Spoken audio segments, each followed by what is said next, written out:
Yay, Go yay. go live button is hit. Let me see. Let me see. Let me see. Wait a minute now. Uh-oh. Wait. Oh, oh. It's intro time. It is intro time. It is intro time.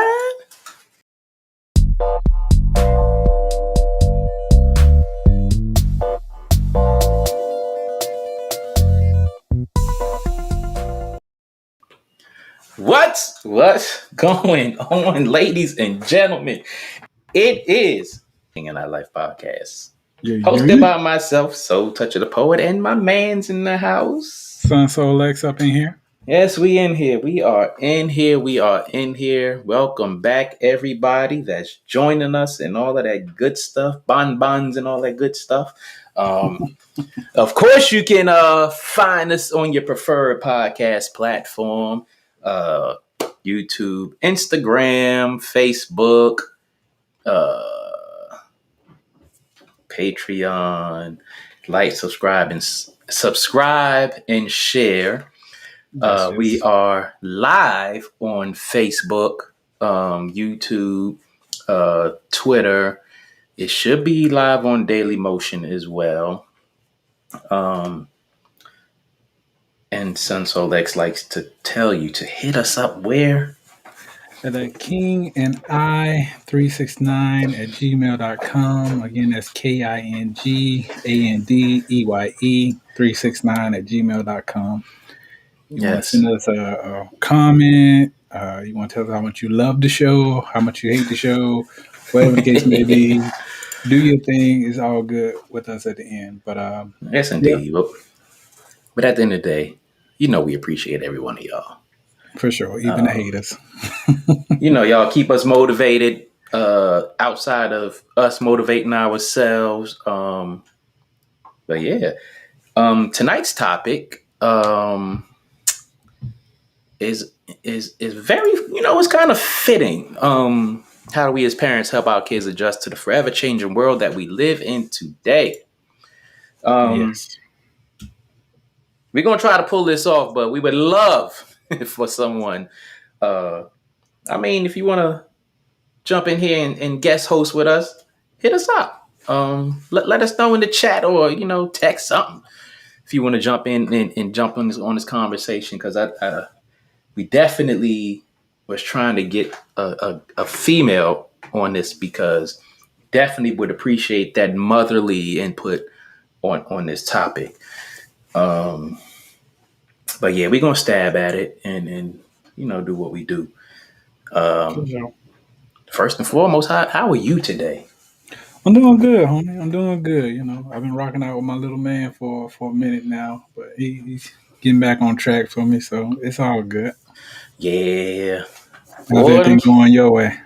everything is going pretty good, man. I got a good night's sleep last night, even though I was still tired during the day. But other than that, I don't have any major complaints. Shout out to everyone out there. Stay in good health. Keep spirits up. I, I hadn't been on Facebook for a couple of days, and I saw that a fellow brat had passed away from COVID. So condolences to his family and everybody who was close to him, and all that stuff. Definitely, definitely. Definitely hate to hear that someone passes, especially from COVID and stuff like that. So definitely condolences to everybody who's affected by that loss, and everyone who has lost someone to COVID or any other reasons out here in this world today. Definitely reach out to each other, keep each other in good spirits, and lift each other up best way you can. Um, but yeah, um, so this topic: how do we as parents help our kids adjust to the forever changing world that we live in today? Um, Yes.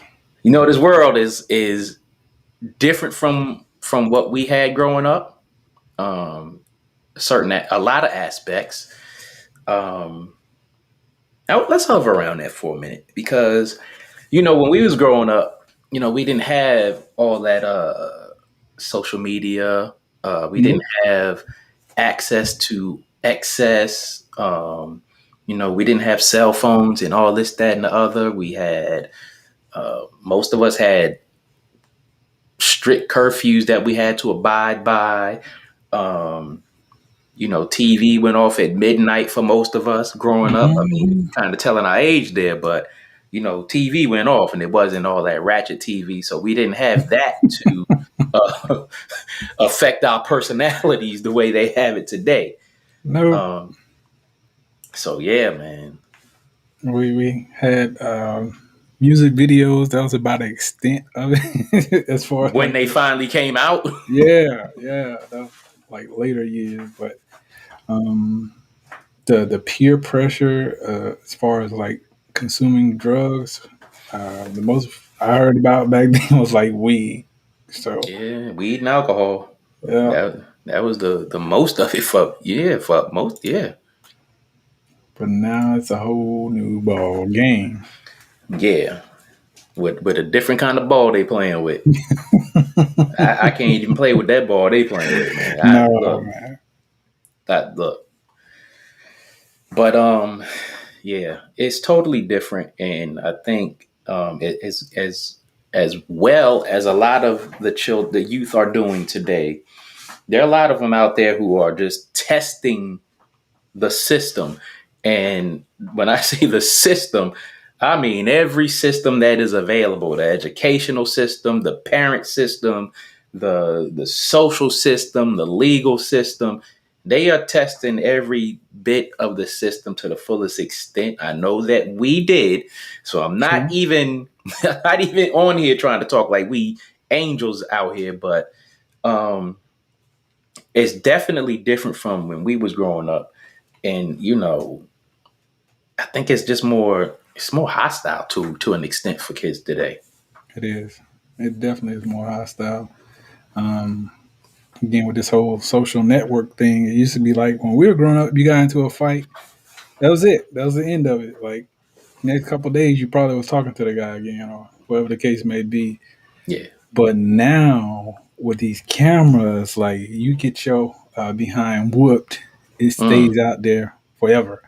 yeah. Like you could be old and somebody pull that scenario up. Yeah. Yeah.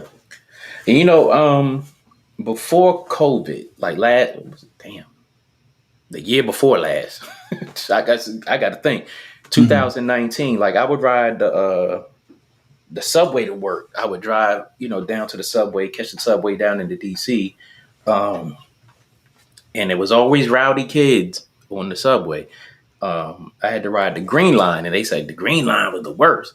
I was like, "What y'all talking about? Whatever." Mhm. Man, one day I was on the subway, and it was a whole gang of kids. I wouldn't say it was like 15, 20 of them, and them jokers got the scrapping What? in the middle of the train.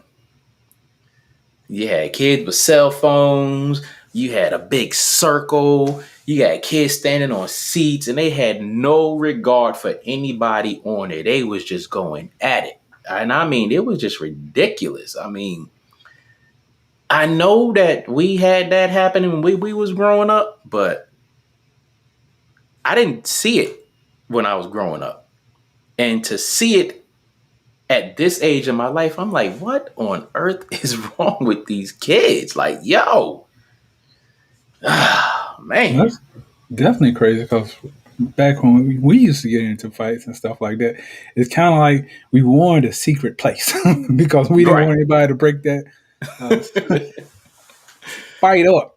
We Right. wanted to have that privacy. You know, if you heard about it or you heard about it last minute, then you came running. But it wasn't one of those things where we actually did it like on site. Like Yeah. we just didn't want that type of attention. And Yeah. again, I think that kids nowadays they don't give a rat's behind. Like if you in the middle of Walmart or school or whatever the case may be, they have no worries when it comes down to having an adult for an adult's either witnessing it or trying to break it up. And even Hmm. now, when the adults try to break it up, they might catch a damn fist to the face. You know what I'm saying? Yeah. It's like at least when we got caught. we had enough respect that okay, you got us. We'll break it up for now, but Yeah. you can't say what might happen a few hours later. But nowadays, Yeah. mm, And you know, the funny thing about it is, like, even though it was kind of like secret when we got into stuff like that, it was like a loud whisper. And what I mean by that is, like, you know, everybody was like, yo, such and such gonna fight after school. Yo, such and such gonna fight at lunchtime. Blah, blah, blah, blah, blah, blah. And it never got past the kids. no, it didn't. Like, if a teacher heard about it, it was almost rare. Yep. Um, and then it was like, yeah, they gonna fight at such and such spot. And it's like, all right, it's like Fight Club, you know Uh-huh. what you know where to be at 3 o'clock, 3:15, and school let out and everybody's running and it's a big circle and you jumping around to try to get a spot to see. Now they just hold up their phone. Like, yo. Exactly. That's all they do. I mean, it's crazy how much times have changed. Where again, it's like that's all we want to do is just squash it in between us. Like we Yeah, fight it out, duke it out. If you win, we shake hands. If it comes to that, and it's over. That's it. pretty much. But nowadays, things have changed to the rate that um, I think kids they're scared to take an ass whooping, like they said in Friday. They are scared to get beat up, and especially have it on camera. So Hmm. they're more prone now, I think, to grab a weapon of some type, and that's a real shame because once you pick up a weapon, then it's kind of like you took it to a whole nother field, a whole nother level. Yeah, you got to commit to that. Yeah. When you do it. And I don't mean commit to that in a good way, because that's not a good way. No. Um, the other thing that I think and I see and I come to terms with is not only are they scared to get an ass whooping, they are overly embarrassed to get an ass whooping. Um, I remember, look, I've been knocked out before. Um, I've had my wins and losses. Um, And back then, oh yeah, such and such did this to you, such and such did that to you. And it was more of a, man, the hell with you. Get out of my face, blah, blah, blah. Yeah, but I'll kick your ass too. Like, what's up? You know, I Hmm. caught that L. It is what it is. What you trying to do? So you got ridiculed for getting a beat down, but it wasn't to the point to where you was like ready to commit suicide, or you go into this big depression. You might have stayed home a couple of days from school to let them lumps heal up, but other than that, you go back to school and it's like, hey, talk about me, talk about me. True It, that. True that. you I ain't mean, Superman. no, no, anybody can take an L on any day, bro. Any day, any given Sunday. I remember who was it? It was me and this guy named Steve. Uh, he was half Chinese, half white. Hmm. And me and him fucked around and let down Claudio Thomas talk us into fighting over something that was so stupid. Um, but anyway, me and him got into this fight uh, because he punched me in my nose and my nose bled. Everybody, ooh, he won. I'm like, but you forget about the times I gave him three combinations to the face and then dumped him on his damn head. Oh my goodness. But anyway, again, after that fight, me and him became very close friends. Like Mm, he actually turned out to be one of my closest friends, outside of our circle.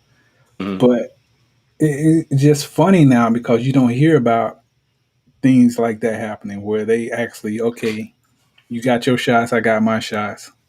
Shake it out, hug it out. We Hmm. good.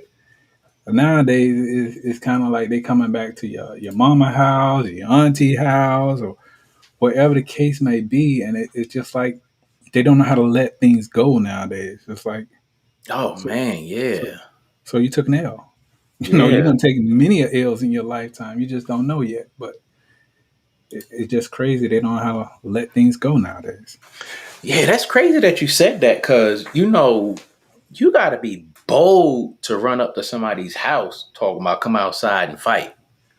And that has been happening a lot over the last, I don't know how many years. That's something that we never would have thought of doing. Like, Nope. never, ever, ever, unless we knew that person's parents was not home. But still, even then, it's like, nah, we don't do that. It's like, Mm-mm. nah, Nope. we gonna meet somewhere. If you don't show up, you scared. I'm gonna see you another day. Yep. But to come up to your house, like I've seen it on online where jokers go knocking on somebody's door, run up in their house and start fighting in this. Oh man, come on, are you serious? There's no Yeah. way I would do nothing like that. I Heck don't know what you no. got in your house. And especially nowadays that, with the whole recording thing, it's kind of like Right. you're pretty much incriminating yourself. You know what I'm saying? Exactly. So that whole thing, I just don't get. Like the most I've seen as far as a situation like that was one guy went to another guy's house, knocked on the door. Hey, tomorrow, so and so time, me and you get it in. Right. All right, bet that. I see you then. Mm. Close the door, and that was it. That was a whole extent of that. But nowadays, they kicking in goddamn doors, and your mama or daddy, whoever's in here, they can get it too. Like, Mm. wow, really? You really know that by law, you coming into their house, they could shoot your ass and be done with it. Exactly. You are putting yourself in a position to where you can get killed legally and justifiably. There's Yeah. no way that, you know, and all that, oh, he's such a good, or she was such a good kid. No, you wasn't that good if you that bold to run up in somebody's house like that. Hmm. Like, where's your home training? Like TK Kirkland said, who raised you?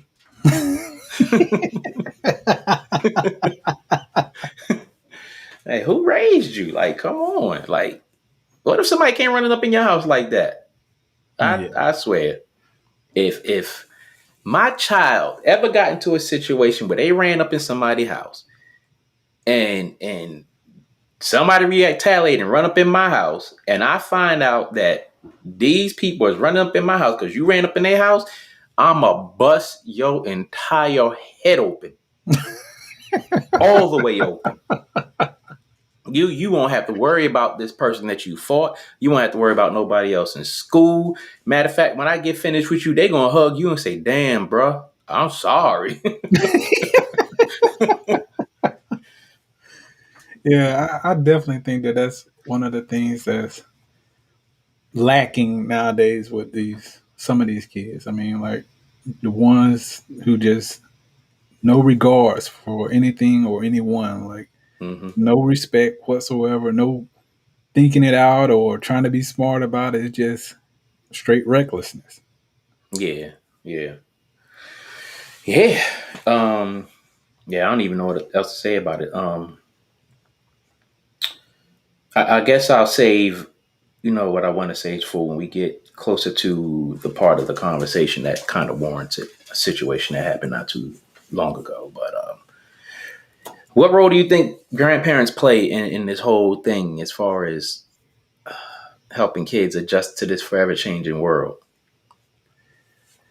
That's kind of a hard question to answer because, again, when we came up, our grandparents were just as involved in our lives as our parents were. At least, um, with that generation, I think it was more so, the grandparents being just as involved. Hmm. But nowadays, hell, your grandparent is like damn 26, 27, if not younger. So God, man, stop! You're killing me. their their life experience is not as great as it used to be. So it's Hmm. kind of like um, they play a role, but nowhere near as big as they used to. That personal guidance and trying to correct a child uh, as they're growing up isn't not there anymore. Unfortunately, Mm. I'm not gonna say in all cases, but there are some cases where it's just non relevant. I feel you. What role do grandparents play? That is kind of hard to answer to a degree. Because at the end of the day, when you look at today's times, it's like, what role can they really play? I mean, if you have children who are barely listening to their parents, like, what is a grandparent going to say? What is a grandparent going to do? Yeah, if you don't respect the rules that's right under your roof, who else can tell you something? Um, I think certain generations, grandparents can impart certain stories to their Hmm. children, things that they've been through growing up, things that they experienced, and hopefully they will be able to say something to those kids that will resonate with them, because we all know that our kids from whatever age to whatever age think that we were never their age, Right. and it's amazing that, you know, because even I thought that. What the hell you talking about? You was never my age. You're just a fucking parent. It's like, and it's like, yo. But then when you get to an age where you got a few smarts, it's like, oh yeah, that's, when you growing up, you realize, yeah, you was a child too. Um, but then at the same time, as kids, I know even for us, it's like we have the audacity to think that they didn't go through the things that we're going through or will True. go through. And it's funny that that happens, because it's like, you got to realize that everybody goes through similar things in life, especially growing up. So I don't know where we get that from. I don't know where they get that from. And it's hard to, sometimes it's hard, not hard, it's frustrating. And I'm going to keep it real as a parent. It's frustrating telling your child the same thing over and over and over again, and they just don't get it. And you try, you try, you try. Sometimes you want to throw your hands up. Sometimes you want to snatch the child up and you know smush them up and put them back where they came from, and maybe they'll come out right. So I mean, but as far as grandparents, I just feel like if the parents are not getting through to the children, I don't think the grandparents can. But then again, children have a soft spot for grandparents. So I guess it depends on the child, at the end of the day, and their experiences under their roof and their personal experiences in their relationship with the parents.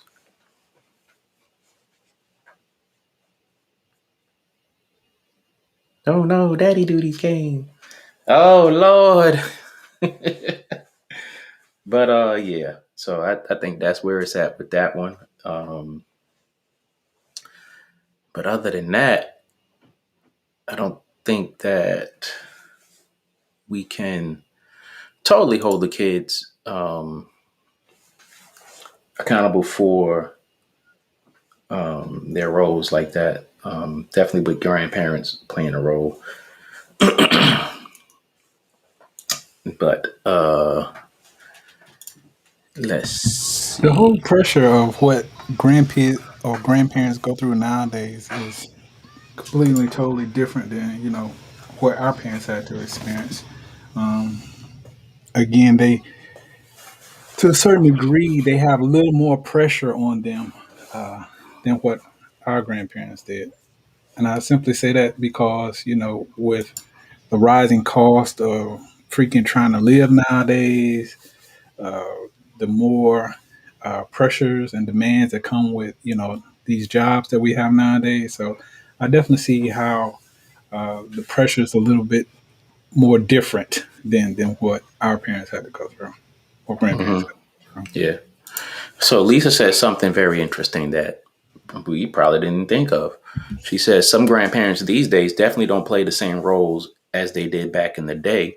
But also, if they don't play the parent role, then how can we expect them to step in and play a grandparent role? Um, Wow. Yeah, True. wow. So all I can say is wow. That is very true. Um, very true when you really think about Jaden, that. take the pad and go back in the Um, other room, son. yeah, because if they didn't play the parent role, how can you expect them to play the grandparent role? Um, that's yeah, yeah. That was a very good point to make, Lisa. Um, Definitely. yeah. So, how do we keep our kids focused and being themselves and not trying to fit in with everyone else? Lord have mercy. Um, I would say try to limit their social media access. Um, Try to limit, the types of things they're watching on TV and listening to on the radio. Uh, Definitely have open communication with them, um, and just try to be a good guider for them. But the difficulty today is that you can't keep these kids off of social media. Um, No, damn near impossible. Damn near impossible. You can't keep them from watching Housewives and all this craziness that's on TV. Um, is just so difficult to do because um, if they don't get it at home, they're gonna get it at school. So you definitely it's that's a battle. That's a battle. I don't even know. I think it's one of those things where you really got to be more engaged with your kids nowadays. It's like day to day, like actually asking them how your day went, what's going on at school. Um, do you have any issues going on with you that you want to discuss with me? Things along that line. I just think that by doing that and being more involved with your child, you're more in tune with them. You guys Hmm. really have a connection, as they say, Right. besides the father and or parent and child relationship.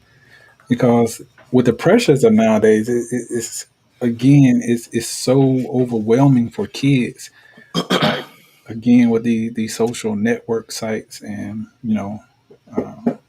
trying to stay in connection with everything that's going on with that. I think that's just part of it.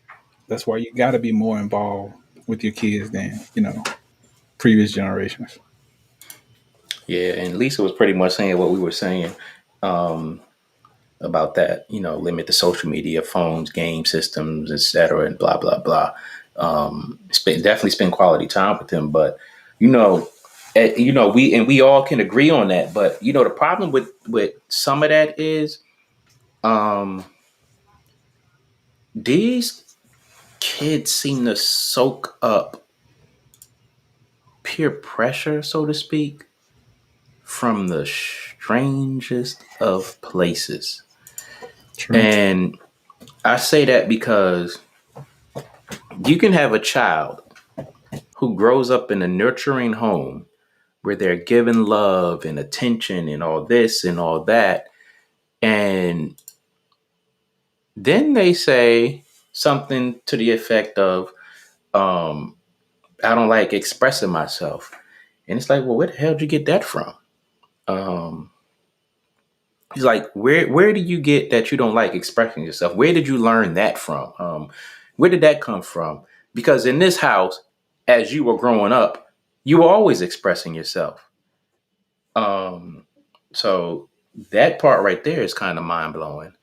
Um, Katrina says grandparents um, don't play the role because they are tired from raising their own. And then if their child had kids, then the grandparents are raising both the child and the grandchild at the same time. Whoa. You know what? Said a That is mouthful just true. then. Heck That is yeah. true. Look here.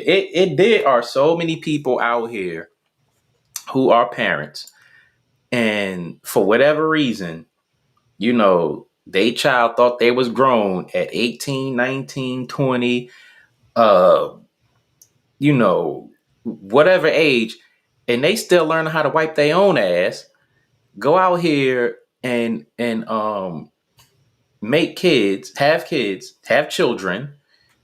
Uh, they barely take care of themselves, and we still taking care of them. Then they bring children into the mix, and then they either come back home, or you're spending, a lot of your energy as a grandparent taking care of them and their home. It's like, I don't have time for that. Just don't have time for it. And they, our children, act as if they're entitled to, or we owe that to them. It's crazy that they feel that way. Definitely. I mean, like, it's kind of funny to a certain extent, but it's not funny. It's kind of sad, actually, when you have the grandparents still raising the parents and raising the dang grandkids. So that definitely takes a lot of energy from anyone. So when you're trying to still correct your kids who are, in their younger days, as they say, uh, and then they bring the equation of their kids, and it's like, so not only do I have to provide for my child, I got to provide for my grandchild. So by the time you went to work and ran errands and things along that line, and then you get home, try to settle in and find out exactly what is going on with your child, then your grandchild, I could definitely see how grandparents are exhausted. Look, and grandparents be trying to live their best life. You know what I'm saying? I mean, Heck yeah. yeah, man, that's crazy. Lisa says parents nowadays have gotten away from family time and connecting with their kids. Heck, parents are into the phones and social media just as much as the children are. Pay attention to your children and get them to communicate with you daily, be involved in their daily life. Check on them as to what they are doing on social media, etc. Allow them to see you care and you are in control. There are definitely parts about that I agree with. Uh, you see a lot of parents uh, in deep in social media as much as their children are. Um, that is a serious issue in some households. Um, that's that's as serious as sometimes when we were growing up, where our parents let the TV raise us. Um, True, true. yeah, because it was like, look, you come in like, and especially, I can't say for all, because I know when I got home from school, my mother was at work. So it's like, get in the house, do your homework, don't open my door, blah, blah, blah. And that was the law of the land. If I Right. opened the door, I knew it was coming. But, to an extent, the TV raised us. But, I think I turned out all right, But with these kids, it's like, they don't care. They just go in the house, get on social media, be on there for hours. Parents be on there for hours. Y'all having social media contests and this, that, and it's like that whole communication thing is gone. Um, yeah, so yeah, that's whew, yeah, that's a serious one. Yeah. So yeah, do you I, think I think spankings are? Go ahead. I think when it comes down to kids expressing themselves, though, it has to be something that's dang near made a rule in your household. You got to let your kids know to express themselves. Um, Sometimes you have to pull it out of them, meaning you actually have to sit there and hold a conversation with them, um, and on subjects that you, as a parent, really feel uncomfortable talking about. Um, but that communication between parent and child is so necessary nowadays. You got to have it. One thing that I have semi found effective is to play dumb with them. Um, because when a child says, "Oh, I don't like expressing myself," you got to sit back and be like, You wanted that iPhone, didn't you? Yeah. You expressed yourself for that, right? You wanted money to go buy some shoes, right? Yeah. You expressed yourself for that, right? How did you feel when you asked me that? You know, if I get you these shoes or I get you that phone, how is it going to make you feel? And you play the mind games with the child, and the child, some of these childs are oblivious to the fact that you're playing mind games with them, and they get caught up in the fact of answering what you're asking them, and then you slip a few serious questions in there, and then you come back and be like, "Well, how did you feel expressing yourself on in these things that I asked you?" And you got them. Very good points. Very good points. Lisa says, our children watch what we as parents do, be an example to the children, have rules, communicate. Communication is extremely important. Yes, children watch what we do. The same way we watched what our parents did. In the same way our parents watched what their parents did. Now, I don't know who broke the chromosomal chain. I've watched a lot of dumb shit that my parents and older family members did, and there's a lot of that shit I refuse to do. But these kids, that say, some of them have seen some of the things we did and are hell bent on exceeding what the hell we did. Exceeding to the point of we sitting back and like, are you my child? Yes. Yes, definitely. Yes, Lisa, that's a well, it's not only a military tactic, it's something that I picked up taking a lot of psychology classes. So trial and error, watching other people and seeing what they do with their kids, and it's like, that ain't working for you. Let me try this. True that. So you're making a point, or spanking still acceptable nowadays? Look here, I can't tell you what to do with your child, right? No. Can't tell you. I can't tell anybody what to do with their child.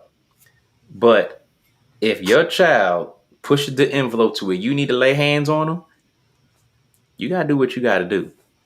There are certain things that I don't care how old my child is. If you push a limit too far, I'm gonna lay hands on you. If you grown, you're gonna catch some serious hands. Um, but at the same time, I think that it's not always necessary to put your hands on your child. Honestly, I just because I mean a lot of things are small things, um, and you definitely have to talk to your child and let them understand that you're not pleased with their behavior or their actions or whatever the case may be. Um, and you have to try to do it a better way. I've never had to put my hands on my youngest son. Never. Um, I have threatened to put my hands on him. Most of the time with him, well, especially when he was little, Right. um, my tone was enough. Because me and his mother have different, parenting skills. Um, she says she never put her like when he did stuff. Well, I don't put my hands on him. But I was like, okay, well, if you don't put your hands on him, I guess that's the standard. I mean, I didn't have a problem with it. Um, he did a lot of crazy stuff, not crazy stuff, but child stuff. And it was like never to the extent of, yeah, I'm gonna have to, lay you out. Let me see. Katrina, no, Cheryl said, wait, skipping comments. Yeah, that's right, Um, Katrina. Katrina says parents don't even know where their kids are to be able to have a conversation with them. That is true. Kids shouldn't be telling you whether or not they're coming home. They need to get back to ass whippings. Um, look here. Just put it out there, Katrina. That's what's Just put up. it out there. And with that part I do agree because, kids be just like how dare you walk out the house and don't know? I don't know where you at. Nobody knows where you at. Um, and I had to deal with a situation like this, and it's like, so what if something happens to you? Who's going to know? Do you care if something happens to you? Do you care how we feel if something happens to you? And you have to run down all these lines, and it's like, as much as you want to put your hands on the child, sometimes you got to practice restraint, but sometimes you got to yoke them up. Um, Cheryl says every child should have a healthy fear of their parents. True. Parents must instill that fear however they can without being abusive. Definitely true. Um, uh, what you got to say to that one? Well, I definitely agree that healthy fear. I am well in my 40s and I still fear my father. So, Mm. yeah, when he says get him something, still to this day, I hurry up and get it. I don't Mm. waste his time because that was his biggest thing, man. If I tell you to get something, I don't want it tomorrow. I want it today. So, Right. um, but with that being said, I just think that it takes a combination of the both things, meaning conversation and uh, physical discipline. To put it kindly, I think that back when I was coming up, when I used to get an ass whooping, my mom didn't explain why she was whooping my ass. She just I pissed her off, so that's what it was. Like there were times when I did know what I did, but sometimes I just didn't know. But Mm. either way, I was gonna catch that ass whooping. But Mm-hmm.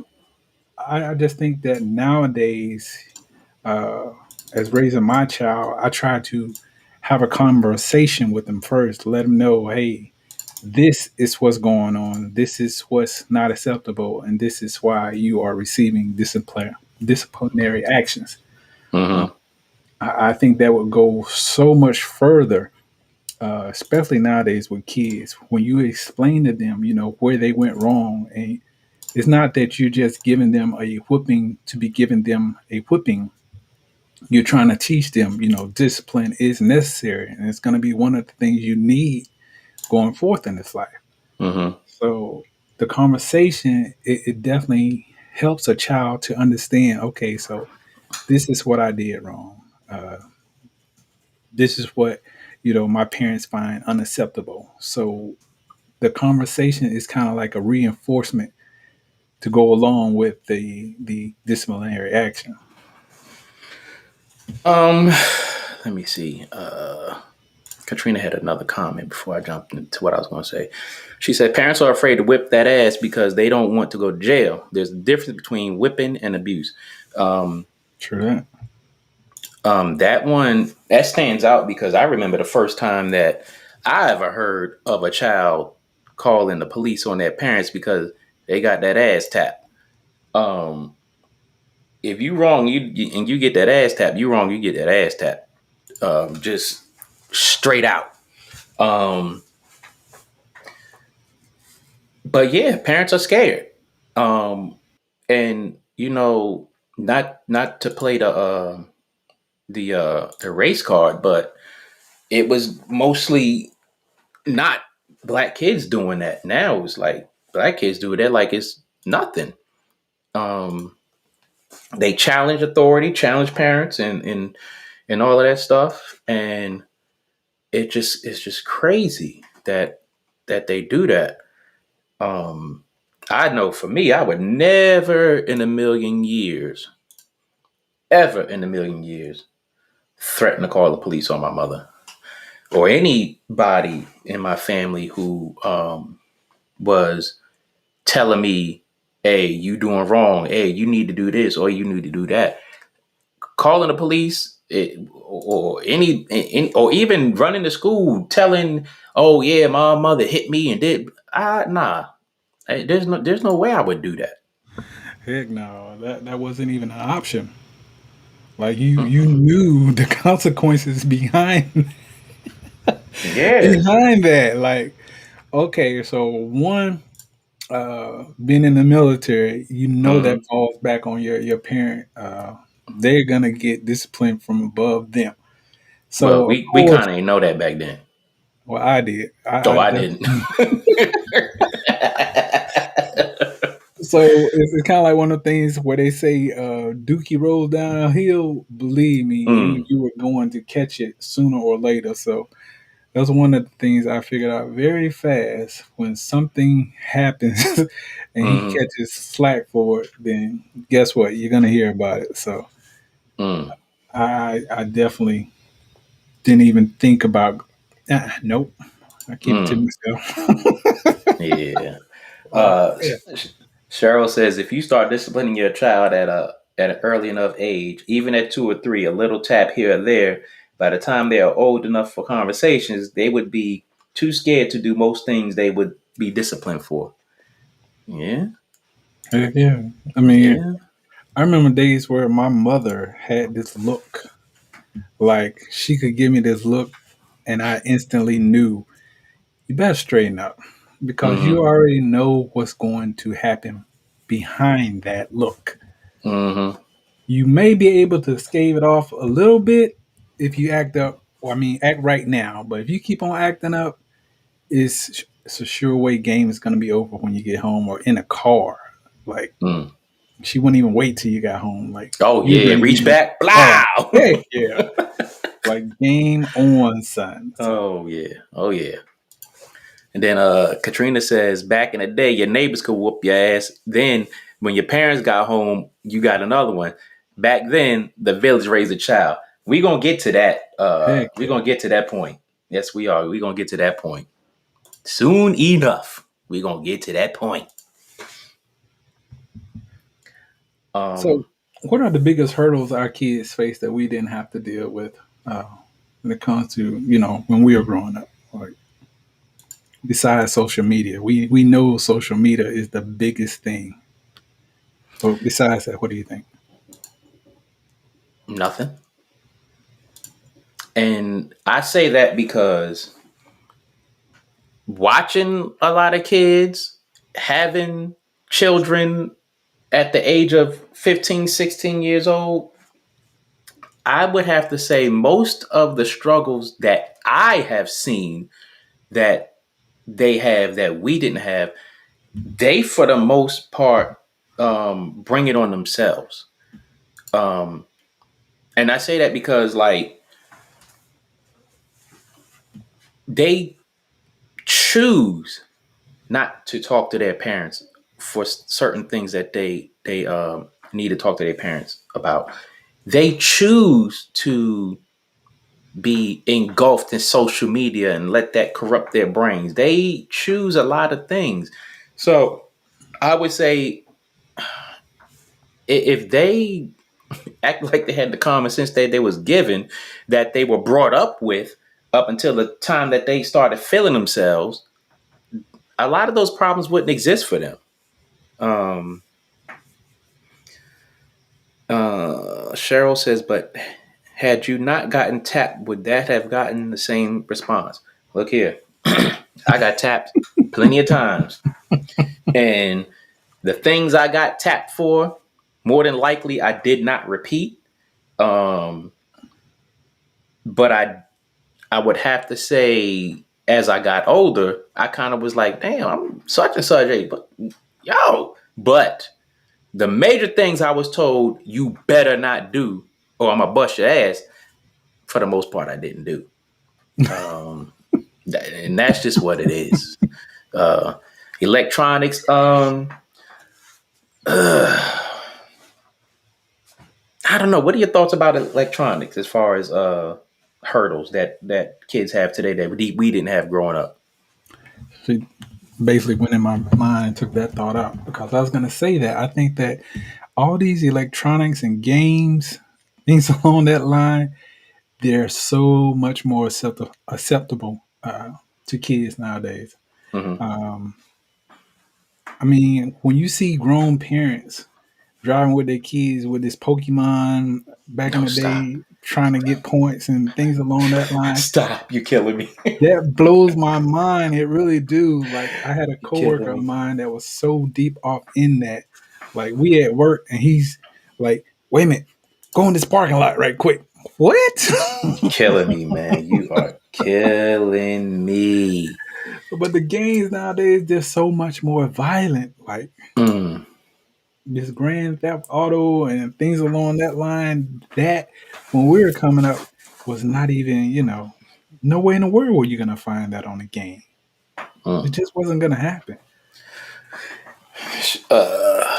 Poetic Justice says they have become babysitters.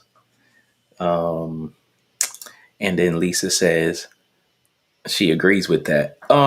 You know what? When you talk about violence in games and stuff like that, let me tell you, I played a lot of video games coming up. Hmm. And yes, they have come a long way. Right. But let's kind of understand one thing. Movies back then were more violent than video games. Music back then was more violent than video games. So as the violence in movies started escalating, so did in movies and music and TV, as that started escalating, so did the video games. Um, and for the longest, for a while, they were saying, "Oh yeah, this contributes to violence, the movies and the video games and blah blah blah." I've played I don't know how many shooting, chopping, stabbing, killing games in my life, and at no point do I feel like I want to go do nothing violent to anybody. Poetic Justice says even adults are consumed with them, and conversation is minimal in the home. Yes, and she also says we have violent games, but they were minimal, less access. Same violent content, more access now. Um, I would definitely say they're more graphic than they used to be. I can't personally say if that contributes to you know the the effects, the lack of focus on kids. I'm not a psychiatrist. I'm not a counselor or anything like that. So I really, I can only base it off my experiences, and for me, I can't personally say that it had an effect on me negatively. Hell, I carried a gun at work for about 20 years. I've been in the army like 25 and a half years. So I mean, I, I've seen all kind of violent stuff. I just don't. I don't know. Maybe it's me. Maybe I'm weird. Um, Cheryl says, honestly, I feel like there are too many parents who are passing the responsibility of raising their children onto other people, such as grandparents and aunts and uncles. So I feel one big hurdle for kids is absent parents, and yes, absent parents is a thing. Definitely.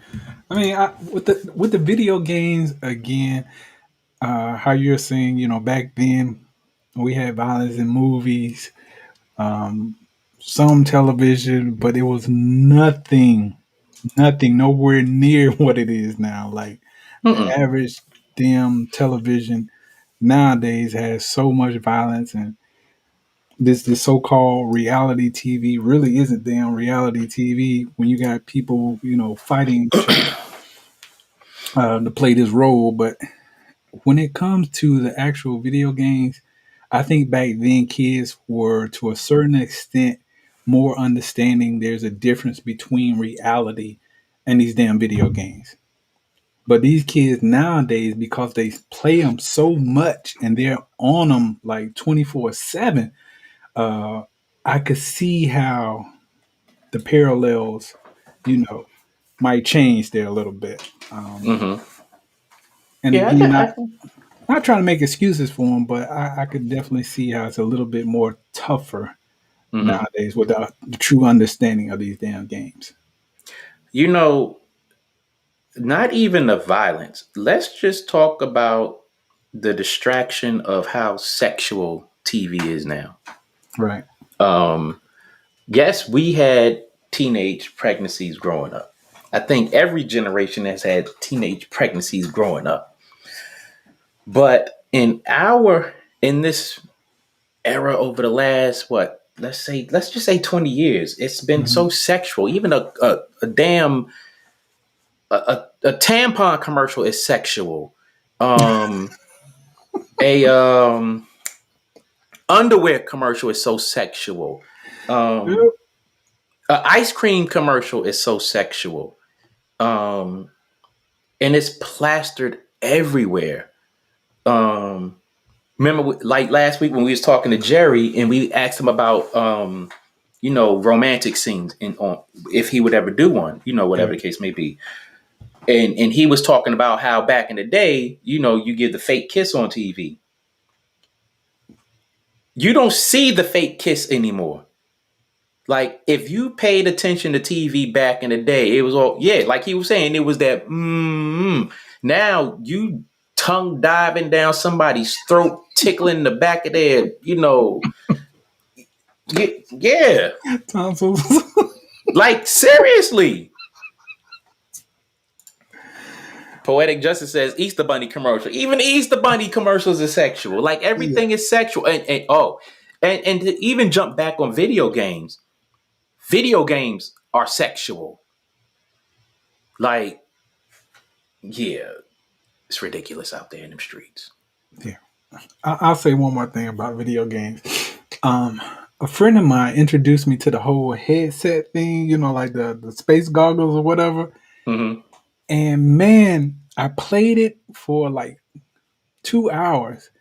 And then I was like, you know what? You can have this shit back, man. Oh Because yeah. it was so much fun to me. I was like, I could see how this shit is really addicting. Mm. Like, I forgot what kind of game it was, but it was like I was in a whole nother world and everything the damn game was experiencing in my mind, it's like I was experiencing it. And I Mm. was like, this shit is incredible. So again, after about 2 hours, I was like, now I better get this back to you, bro, because I could see how and why people are so addicted to these damn games nowadays. They're so Mm. much fun and they make you actually believe you're in a whole nother dang world. Mm. Mm. Mm. So Lisa says she says that I'm correct, but back then we were monitored, parented though. Our parents communicated with us. We carried ass whippings in before dark or when street lights came on, etc. Mm-hmm. So many parents can't even tell us what their children really are doing these days, such as the games they play, uh, that curse, that have violence, etc. Because as long as the children are not being uh, they children not bothering the parents, they good babysitters for children. Yeah, that we spoke on that as far as the games and TV babysitting, and as far as children not bothering the parents, they good. That I can honestly say has been going on for a long time. Um, it's probably gotten worse because those kids who were in those situations where they were growing up, they were given candy, TV, video games, whatever to shut them up and keep them out the way. They have in their brains um, grown up, become parents, and have adopted that style of parenting and have taken it tenfold. And I think that has started a avalanche onto generations after that. Because I know we know people who had killed children, and we've been around them, and we looking at them like, man, you just giving your child candy and tell them to go in the room and blah blah blah. You don't know what they doing. Like you might be watching the game or something. Oh, you shooing them off or something like that. So I definitely get that. And the um when that child starts coming to age, they start feeling some kind of way in their head. Um, and then when they become parents, they start doing the same thing. But with the advance in technology and in media of all forms, it's become a lot worse. Definitely, definitely. So, do we be harder on our kids or lighter on our kids considering the landscaping that we are now in? Um, I would have to say be be harder on the kids, and I say that because they get too many passes as it is. Um, they get too pacified as it is. Um, they get um, ignored too much. They need a parent that's not absent. As the comments and as have been showing, and as we've been saying, uh, they need that. We need to be harder on them, because if we're not harder on them, or more disciplined with them, or more matter of fact with them, they grow up being soft. They grow out in the world being soft, and they don't have those skills. And then they have kids, and then they're soft on their kids, and the crazy dynamic out there is that we all want to say, I'm not going to raise my kids the way my parents raised me. Good or bad, we all have that thought process when it comes to raising our kids. Um, But the thing about it is, when you say that, you have to make sure that everything that you're doing is as positive or more positive than what you experienced growing up. Oh, I definitely agree with that. Um, I'll say for me and my wife, she's probably harder on our child than I am. Hmm. And sometimes I look at her and I be like, "Damn, you harsh." But she's like, it's a different world, and I can only sit back and be like, "Well, you're right about that." Hmm. Um, but again, I think if you're going to be harder or being harder on our kids nowadays is necessary, then they definitely need more understanding of why you're being harder. Hmm. Um, we have so many instances of kids nowadays being basically pulled over or just not doing anything except for being a kid, and the next thing you know, you're getting this phone call saying that you got to come pick up your child at such and such precinct. I'm Hmm. like, that is the craziest damn thing ever to me. Like, kids are gonna be kids, but again, I definitely think that we have to offer more insight to Hmm. our kids than what we grew up with. Right. Yeah, I can agree with that. Definitely can agree with that. So, what are the hardest lessons you've learned from being a parent? I'll say the hardest thing that I've learned is patience. Mm. Because uh, I guess back when I was growing up, our parents' patience wasn't even in their vocabulary. Mm. Like, you just had to learn things fast, like Hmm. quickly, like what's acceptable, what's not acceptable. And nowadays, I find myself with my younger cousins and my nieces, and of course with my child, I have to find patience, like teaching them things and the correct way of doing things and explaining it to them. That is the biggest thing that I've learned that comes along with kids nowadays. You have to have more patience with them. Hmm. Um, and the crazy part about it is it's kind of like a reverse. Like, back then, things were slower, but you had to learn faster. Mm. Now things are faster, but you have to have more patience to teach these kids. Mm. Okay. I would say for me, the hardest lesson that I've learned about being a parent is it's hard, but it ain't hard. Um, Patience, like you were saying, is one of those things. And as I've gotten older, I've gotten a lot of less patience, um, uh, especially with older kids, grown kids, young kids. I still have a certain amount of patience, but at the end of the day, the hardest lesson that I think I've learned is being a parent is not hard, but at the same time, it's hard because the way the world is today is not how it was yesterday. And as a parent, I have to adapt that to that. I have to find a balance in that. I have to be a little understanding to the differences in errors, because again, a lot of things that we had available to us is minute in comparison to what they have available to them. um, but the patience comes, well, the lack of patience comes because it's like, I'm telling you something in a manner in which you can understand, and you refuse to listen. And I'm telling you this over and over again, and it's like you refuse to listen. Um, you're telling me that life is so hard. I'm asking you what life is. What about life is hard? And the answers that you get these days, it make you feel like you talking to somebody who just came to Earth for the first time. And you have to force yourself to be like,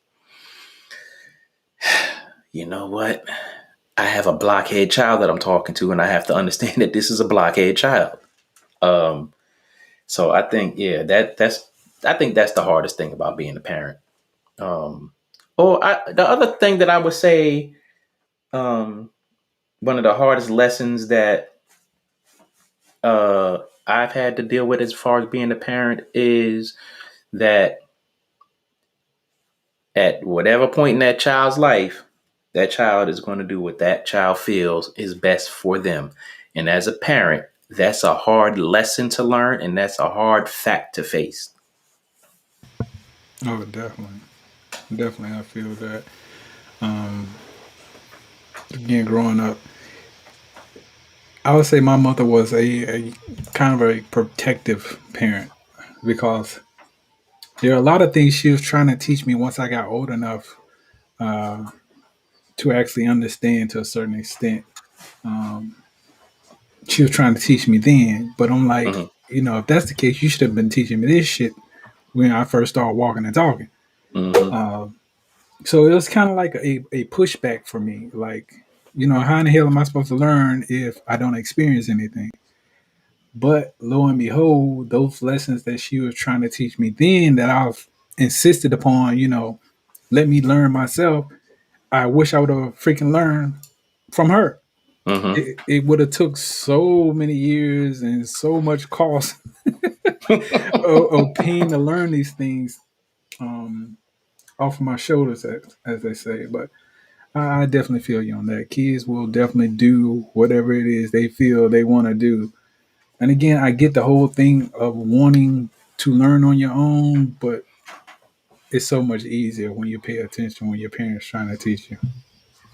Yeah. Um, and I guess that goes back to, if you tap that ass enough when they're young, they should have a damn clue when they get a little older. True. But sometimes they just don't. They don't accept that tutelage that we try to give them. Mm-hmm. So yeah. So yeah, I don't know, man. I'm glad that I had my children when I did. Um, I don't. I don't think I would be. I don't think I would have the patience to be raising a child these days. I don't think I would.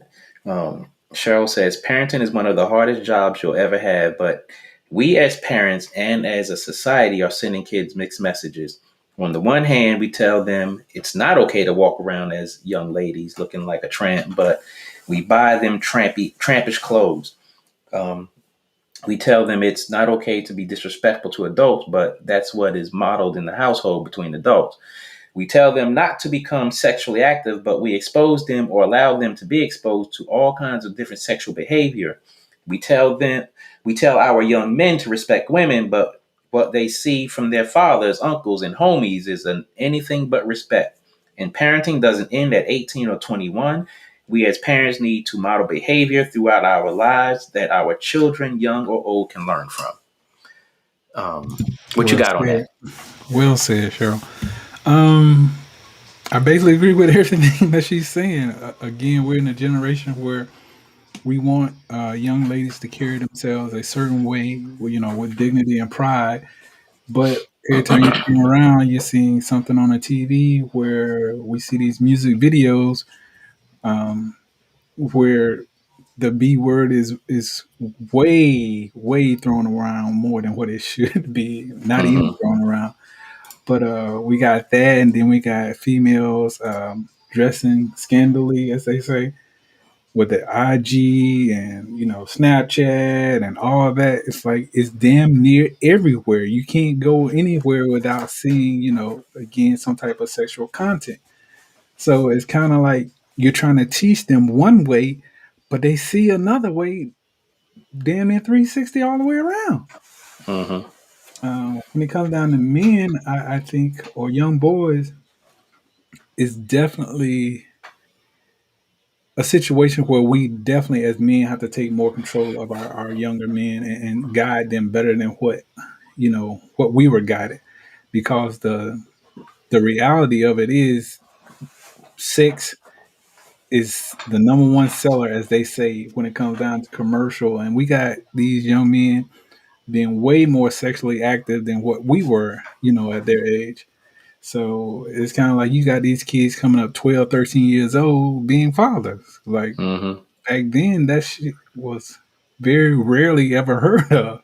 Not saying that it didn't happen, but it's very rare.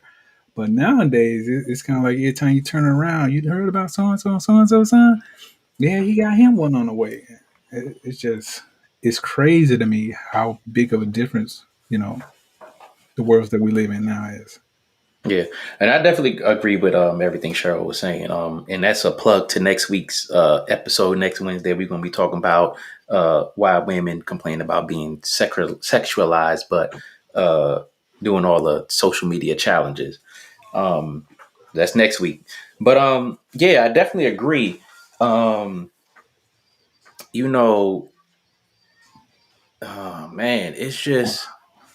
Wait, before I throw my comment on, Cheryl also says nowadays, if you're crazy, 12, 13, 14 years old and pregnant, you can get yourself a TV show. Oh my God. Yep, as crazy as And that is, I'm hell yes, so you can. glad. I'm so glad you said that because what's that damn show on MTV? Uh the teenage pregnancy show. Yeah, Um Ridiculous. Ridiculous. I'm like, are y'all serious right now? Like, why are y'all promoting this behavior? Um, I don't know if you remember.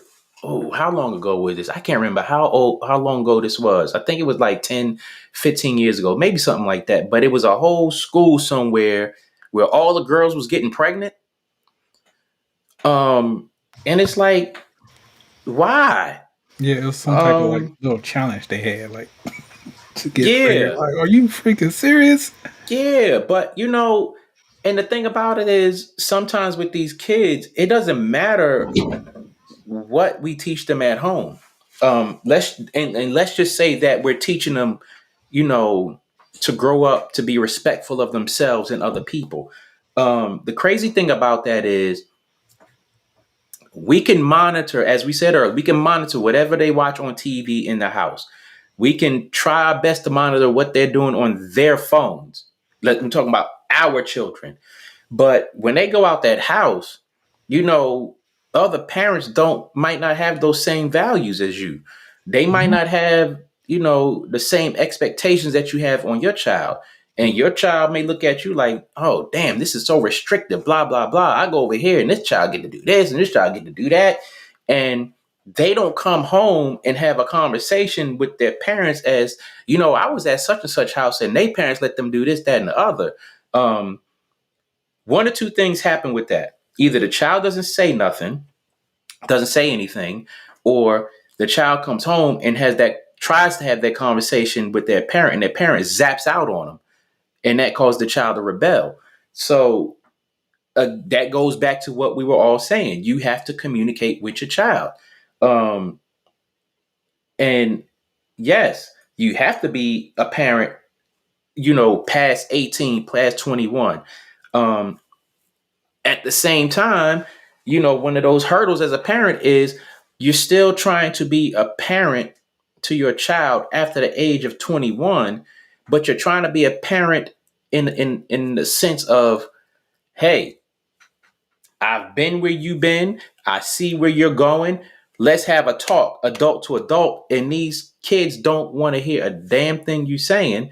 And it's like, so, no matter how much you try, sometimes you got to say, I can't keep beating my head up against this wall trying to have a conversation with you. Whether I've had these conversations with you all along, um, whether we've, had a out and we're trying to rekindle and have these conversations now.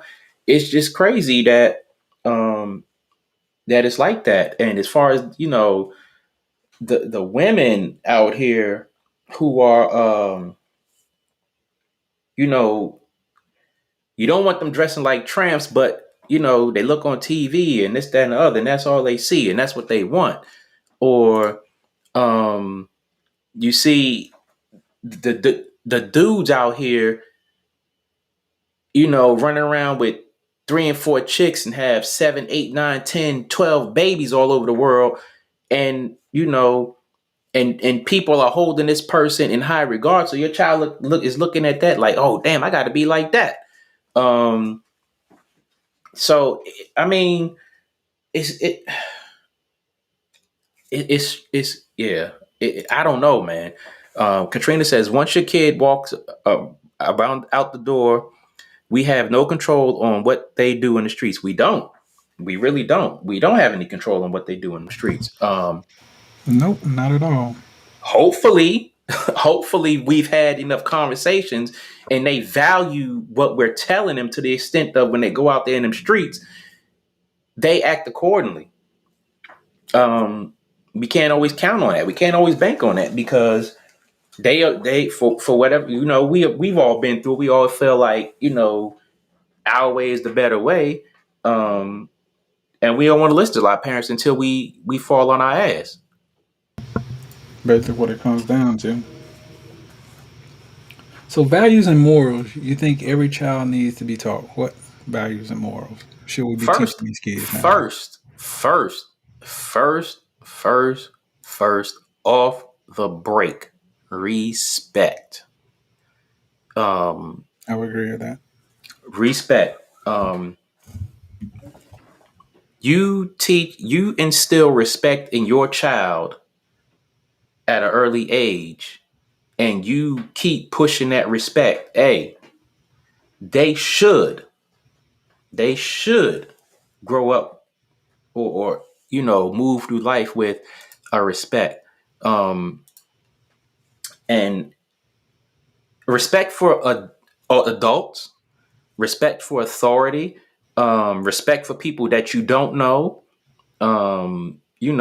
just flat out respect, because there's no reason for any child to go out there and talk crazy to an adult, especially when they don't. Well, an adult, period. I can't say especially when they don't know. Yeah,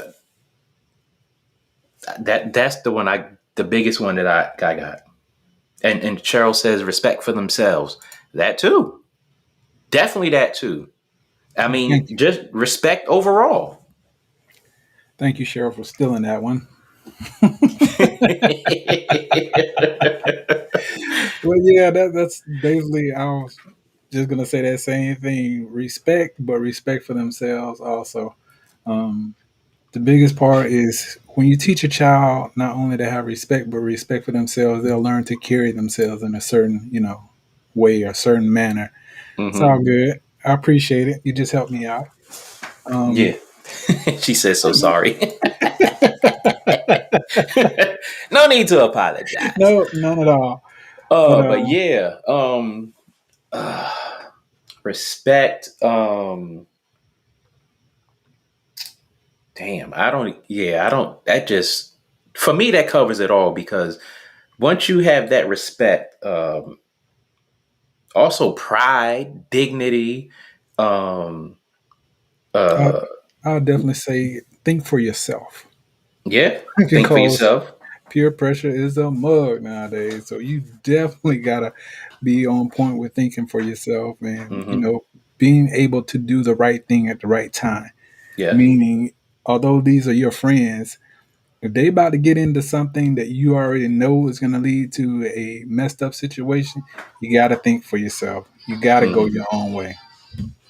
Yeah. Another thing is, as far as thinking for themselves, helping them think for themselves. Um, put them in ask them questions to put them in a situation to where they have to answer, and they can't sit there and say, "I don't know, yes, no, I think so." Nah, because my oldest son, he was going through something, about 4 years ago, and he was struggling. So I was like, so how would you feel if your child did X, Y, and Z? And he gave me the answers. I wouldn't like it. I would feel this way. I feel that way, and blah blah blah. And my response to him was, well, how do you think that makes me and your mother feel? And I don't know if that helped, but I felt it was an effective way to communicate because it gives him, it forces him to answer the question without me forcing my opinion on him. Because my child was, when my oldest was going through a divorce and everything, I was trying to, give him, you know, some pointers or whatever. And that joker straight up told me, well, me and his mother, but y'all way ain't always the right way. It may not be, but we are telling you something that could potentially help you better than what you're doing. Um, yes, you way out of age of 21 and this, that, and the other, but at the same time, you come to us with a problem, we're gonna come to you with possible solutions. Exactly. Um, but then that comes down to that whole respect thing. If you don't respect um our opinions or our input enough that you can take, at least attempt to take something from us, then I don't know what else to tell you. So that respect for yourself, that respect for your parents, that respect for elders, the respect for people who are trying to guide you in the right place. You got to have that, because if you don't, what do you have? And then if you don't have that respect for yourself or your parents or the people who care about you and this, that, and other, what are you going to teach your children?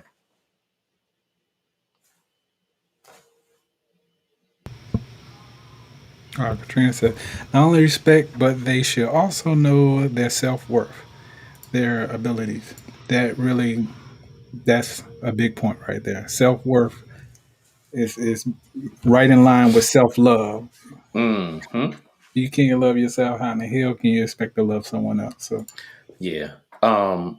And that's a good point to make. Self-worth, because I don't know at what point um this decline in self-worth started, or why it got so crazy. Um you see a lot of children with I want to say self-manifested issues. Um and it's interesting because I don't know. They have this whole bipolar thing going on, this whole depression thing going on, and a lot of times it's like, well, what's the matter?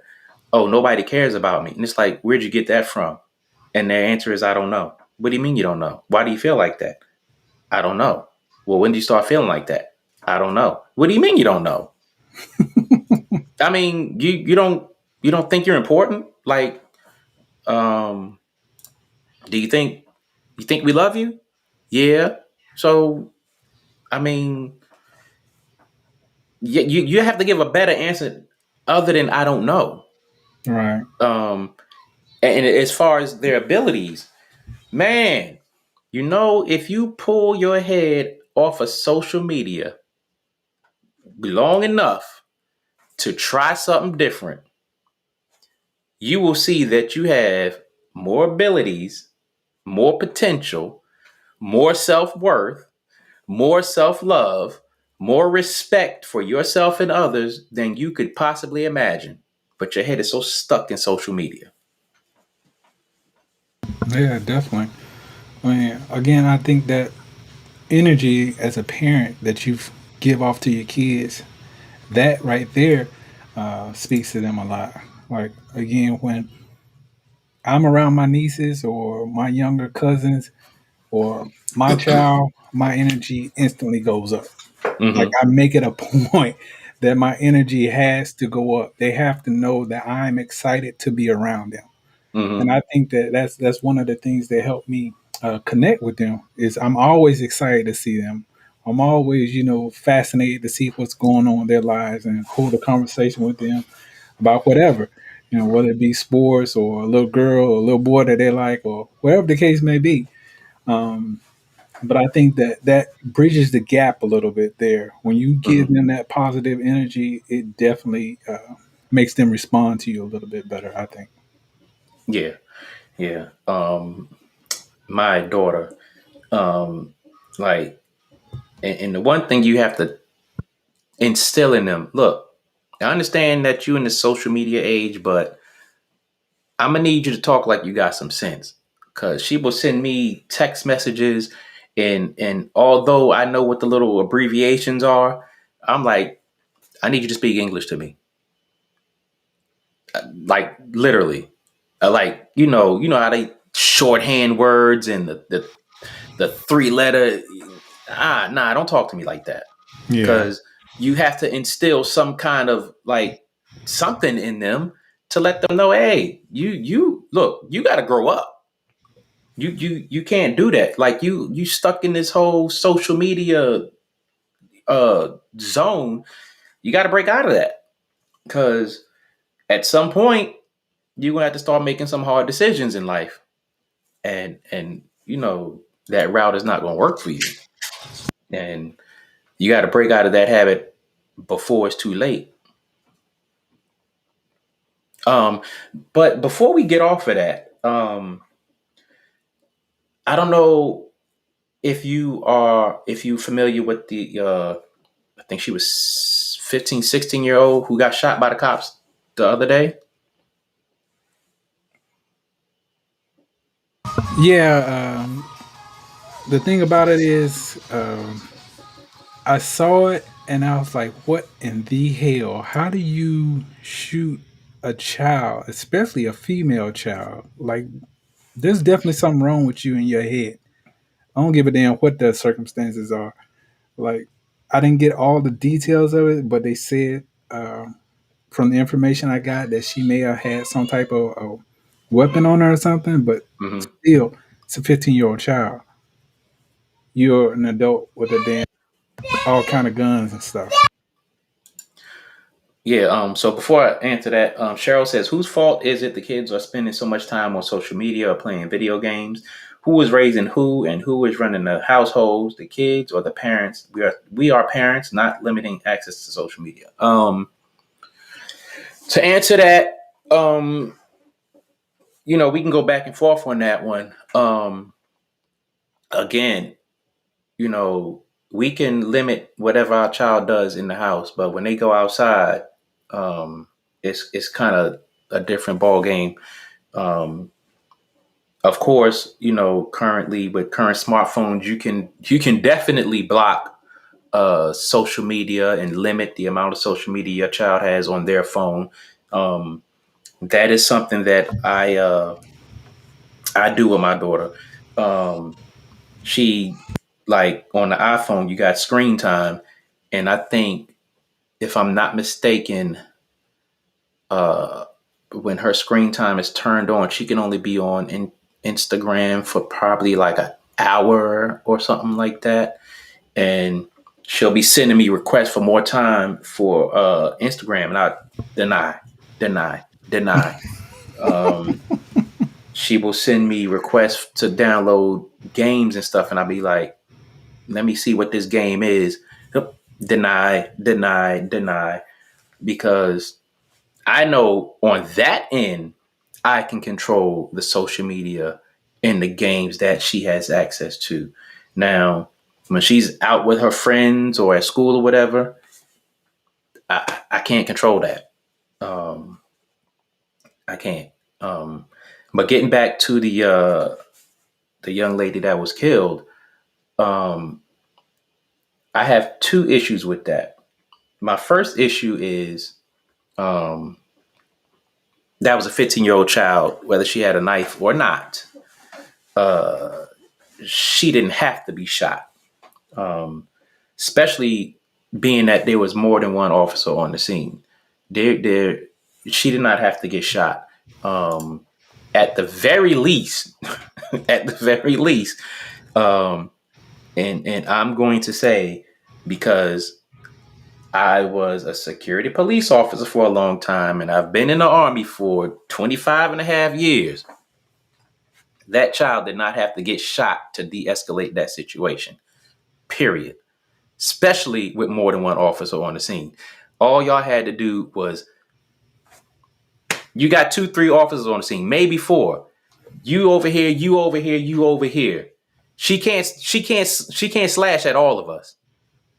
And at the very least, hey, if I'm there, I'll take a scratch by a knife to subdue this child. Then my other thing was, what the hell is this 15, 16-year-old child doing swinging a knife at people? Where is your respect? Like, who? I don't even know who the people were that she was swinging this knife at. But I'm like, why is this happening? I don't get it. It's mind blowing to me. It's heartbreaking at the same time. Because, again, although I'm sitting there looking at, damn, you didn't have to shoot that child. I'm like, what is going on in this child's life that she was swinging a knife at these people? Just why? What caused that situation? Why wasn't this child? I don't know. Maybe somebody else can answer that better than me. Because I don't know. I don't have any answer for that one, man. I mean, again, the thing about it is, 15-year-old child, like, what's she gonna weigh? Like 85 pounds, soaking wet, if Something that. like that. So, you being a grown man, and you mean to tell me you can't subdue a 15-year-old child, and you got all the tactical gear that any officer can have? Again, that comes down to your judgment, and something seriously wrong with you if you feel like you can't handle a child of that size in a situation like that. But we still can't get away from the fact that, why is this child swinging this knife at people? Let's look at even before the cops got there. Let's look at before the cops got there. Let's take them out of the equation for a second.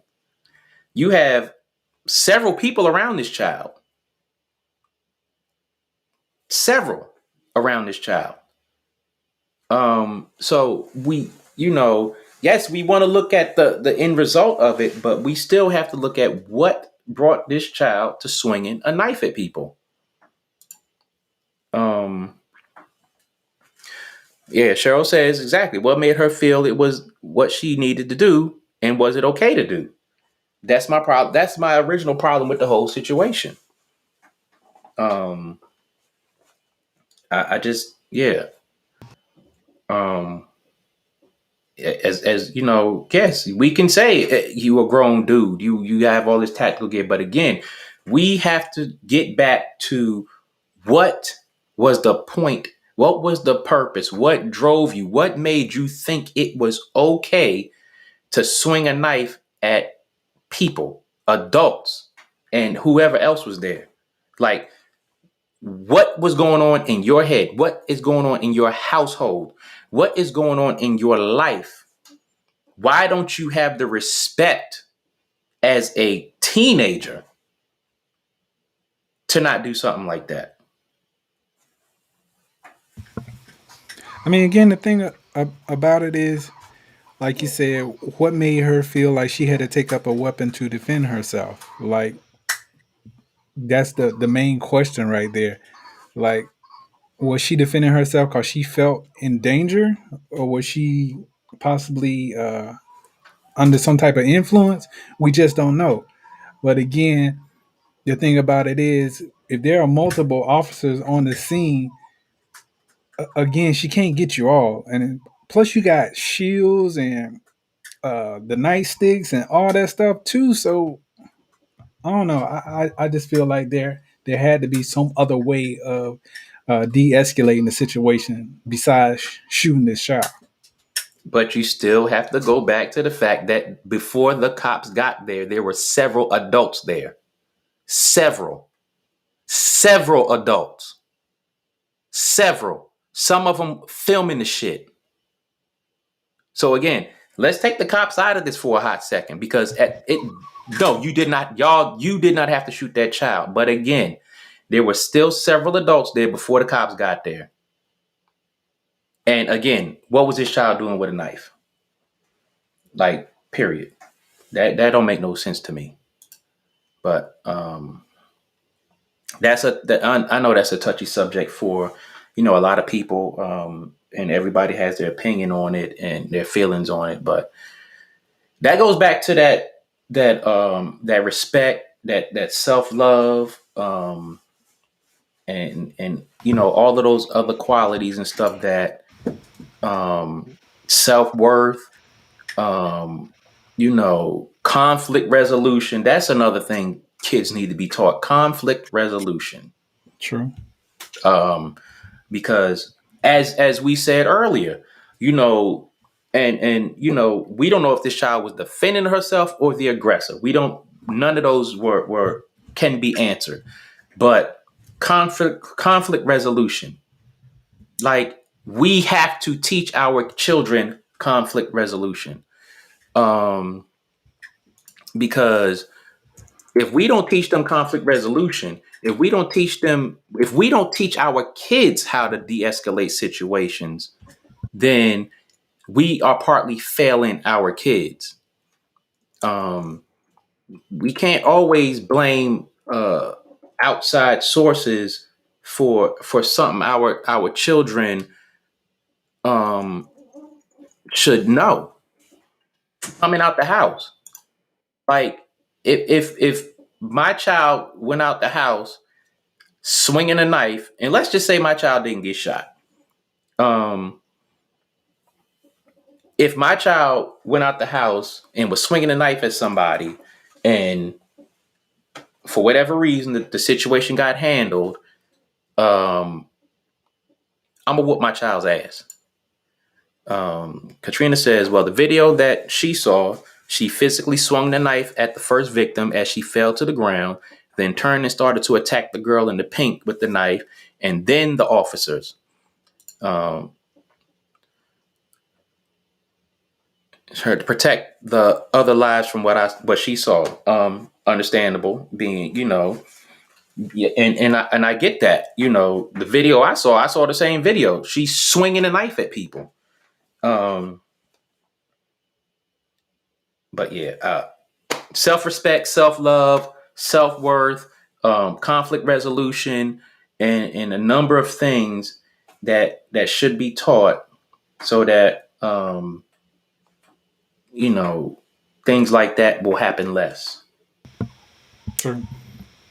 And again, of course, we don't know all the circumstances around this young female swinging a knife.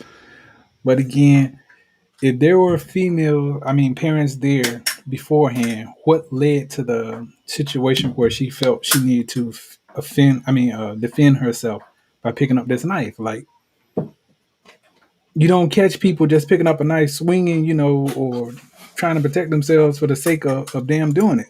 There had to be something that led up to that. Is what I'm getting at. Again, I wasn't there. I don't know all the circumstances around the situation, but me personally, and I'm not even trained tactically like that, to a certain extent. Someone weighing that kind of weight, again, 85 pounds, probably soaking wet, that's going to be the last thing I'm going to have to do is pull a damn knife on her. A gun on her to get her to do what I need her to do. Like, I could pick up a damn broomstick and de-escalate that situation. Cheryl says, too many households are in turmoil and kids are seeing or being exposed to conflict. They are not learning conflict resolution. They are learning conflict and what that looks like. I agree. True. I totally agree. And to add on to what you were saying, um, I just have to stand firm with there was too many damn adults out there before the cops got there, and that situation could have got handled just like that. To Oh, me, um, exactly. Summer says the adult who jumped in didn't even try to de-escalate the situation. I saw that as well, and you know, again, that is the problem. You know, yes, the police should have been called, could have been called, or whatever else, you know, for that situation. But there were too many adults there. Too many. Um, and again, what the hell was wrong with this child swinging a knife at people? Like, that's just like if I'm in the house and one of my children decide to start swinging a knife on me. Now, let's look at it two ways. Let's look at it. My child did something and I'm going to bust that ass. And my child grabs a knife to defend him or herself. Or let's look at it as my child just kirked the fuck out one day and wanted to swing a knife at me. I have several guns in this house. I have several guns in this house. I have a bullet for each size of ass whooping you need. But outside of my tactical experience, I know goddamn well you can only swing that knife one goddamn time and miss me, and you're going to catch a left or a right. You're going down. Or I'm going to work that knife out of your hand. Period. I'm not going to need the police for that. I'm going to need them for after I get that knife out your hand and bust your ass. Cheryl says maybe that's what the child has seen or been exposed to in our home. We just don't know. I totally agree with you. We True. don't know what is going on with this child. But you have to be mindful of, we have to be mindful of all the facts there. But at the end of the day, this child swinging his knife at people is just mind blowing. And it's too many situations out there where kids are doing this unprovoked. And people are losing their lives because kids are doing this stuff. They are. I mean, for all we know, she could have felt like she was backed into a corner. Again, if you feel like you backed into the corner, who knows what the hell you're gonna do? So, um, I agree with you. What there being so many adults there, like no one had the mind frame to try to talk this child down. Like, okay, you picked up a knife now. Things are going to a whole nother level. What do we need to do to escalate this situation for you? If that means you need to leave, no one here is going to touch you. Just do that. But again, we Yeah. just don't know all the circumstances. Take off a shoe and throw it at her. Take off a shirt and swing it and wrap it around her arm. I know y'all done watch them kung fu flicks or something. Y'all know how to do something to get the knife out of her hand. But that next question, we kind of touched on it. Is physical discipline necessary, or should you be able to convey thoughts and expectations and consequences with words? What do you say? I would say I would try to talk to my child first. Again, if it comes down to taking that physical line to get them to understand what they're doing is not acceptable, I'm not above that. Mm-hmm. Because the thing about it is, yeah, they'll give us these damn laws saying that you can't whoop your child. But then when they grow up and you see these damn officers beating the shit out of them in the streets, or, using their knife batons on them and guns or whatever else. But then you're talking about where they weren't raised right. So no, I can't agree that not taking it to a physical level is not acceptable to certain situations. Yeah. Cheryl says blanket party. We ain't had one of them in years. Good old fashioned blanket party. Bust that ass under the blankets. But I I agree with you on that.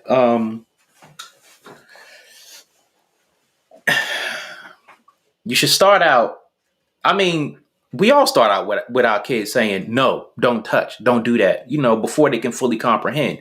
Um, you know, they hee hee ha ha as little kids. Tap them on that leg or whatever the case may be. Maybe they'll stop doing that. You know, as they get older, um, you know, you got to adjust with what they're doing at that age. You get 5, 6 years old, and I know you can understand what I'm saying to you, and you still going to do it. You're going to catch a little something. It's not going to be extreme, but it's going to be necessary. Definitely. Cheryl says both. Pastor Cheryl says both. Sometimes words don't help with these children, but talk first and beat second. Definitely. Um, you know, as long as it doesn't turn into physical abuse and stuff like that, you do what you got to do. And definitely, uh, well, my thing is this: if you have to put your hands on your child knows why you're putting your hands on them. Um, I, I know back in a lot of TV shows and a lot of whatever the case may be, they would be like, oh well, when you after you discipline your child physically, you got to explain to them what they did wrong, this, that, and other. No, the hell no, no, I'm not. Because when I was growing up and I did something wrong, it was either before I caught them hands on that belt. Didn't I tell you not to do such and such? Or, back in, 70s, 80s, you get that hand grabbed and up in the air and that belt, you getting that belt while you trying to, you trying to do that dance, get away from that belt. And Mm-hmm. didn't I tell you not to open my door? So, I mean, I'm not explaining why I whooped your ass if I got to whoop your ass. Summer says all social media and cell phones need to be reviewed as possible evidence to see how the incident was possibly provoked. That's a good point. That is a good point. Um, I don't know if they do that. But I definitely agree with that. Cause you got to see what the hell was going on in this child's phone. Half the time you can see a pattern where this child is sitting there saying stuff on social media, inboxing, texting their friends, I'm gonna do this, I'm gonna do that, and this be this, and this be that, blah, blah, blah. You need to check it out.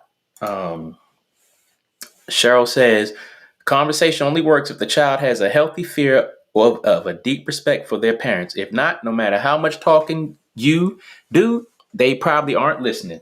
Um, and I agree with that as well.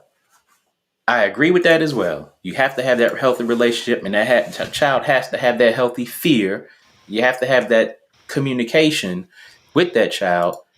And I believe if you do, half of that stuff won't be happening out there. True.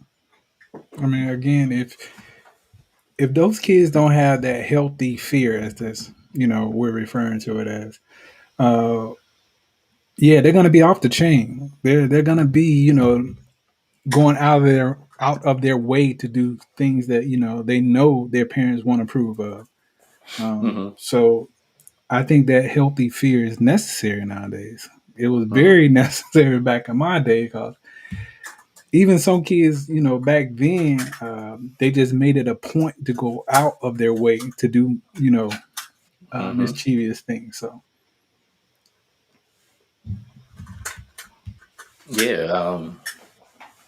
I didn't. I can't say for certain that I had a healthy fear of my mother growing up, but I will say, you know, it was just a lot of nonsense I didn't want to deal with. I didn't want to hear her cursing me out, yelling at me, and telling me to stay in my damn room, taking my TV, taking my Atari. Um, I didn't want to deal with those things. So for me, that was my thing. Was I a knucklehead to a degree? Yes, I was. But at the end of the day, I just didn't want to deal with the nonsense. Um, but I know kids who grew up, the same with me in a single parent home, um, or even a loving home, and they just wanted to challenge their parents. They just wanted to push, push, push, push, push because they know their parents would break and be like, "Oh, the hell with it." Wrong answer. Wrong answer. True. Pastor Cheryl says, I don't have to beat my child. I just tell her father. That is true. That is true. Look, That's that damn screen time. Bloop bloop. I'll say growing up for me, my mother was the more the disciplinary person in the household. Again, simply because my father was gone most of the time. But um, when it came down to it, would I rather take an ass whooping from my mother or my father?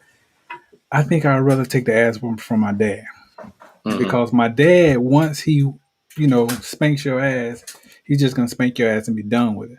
My mom, on the other hand, you're never gonna hear the end of that shit. mm, Like it's gonna go on for 2 or 3 days. She's gonna be on the phone telling the girl, "Yeah, I had to whip his ass about this," or I'm like, "Man, god damn, is that serious?"